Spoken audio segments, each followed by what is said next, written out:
semalam akak viral dekat thread tau. Itulah akak baru tahu pagi ni. Sebenarnya akak tak ada thread. Ada orang kata apa ni muka akak ada di mana-mana. Bersepak. Tak menggunakan Perkataan bersepak. So respon akak bila ada orang kata macam tu. First kali okay, kalau akak berpegang pada yang dia cakap bersepah tu, akak risau lah. Risau sebab dia akan jadi macam akak ni overuse orang kata kan.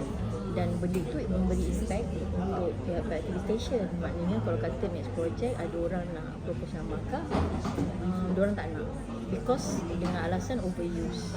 Itulah impact yang akak macam risau sangat. Tapi tak apalah, akak doa banyak-banyak, harap benda tu tak menjadilah kan. Hopefully harap pihak TV station faham lah kan.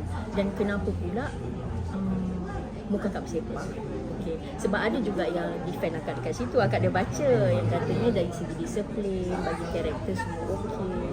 Tapi memang macam tu pun. Sebab akak daripada dulu orang pun tahu akak tak ada kontroversi. Sebab akak tak pada kontroversi. Akak memang tahu kerja je.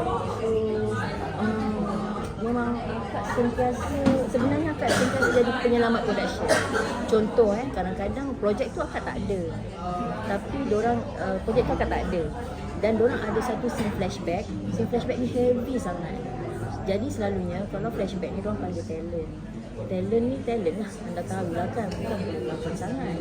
So bila diorang dah shoot scene tu tak sama. Jadi nak tak nak diorang minta tolong akak. Tapi dengan bayaran yang betul lah. Cuma diorang minta tolong untuk akak jadi cameo lah. So tak semena-mena akak tiba-tiba ada kat projek tu. Padahal akak sebenarnya tujuan menyelamatkan production tu dengan pelakon dia yang kayu. Itulah punca-puncanya kenapa muka akak kadang-kadang banyak bersepah. Dia gitu. Terasa tak bila dapat bila orang komen macam tu Yang bersepah. bersepah? Personally tidak. Sebab itu sebenarnya ayat-ayat slang kan. Ayat slang bersepah. Sebenarnya tidaklah. Cuma akak cakap impact dia, akak takutlah TV station akan cakap akak overuse. Sedangkan projek-projek tersebut kadang-kadang dah berapa tahun lepas ulang balik. Itu je lah. So akak hopefully macam benda tu tak effect pada yang memilih pelakon-pelakon.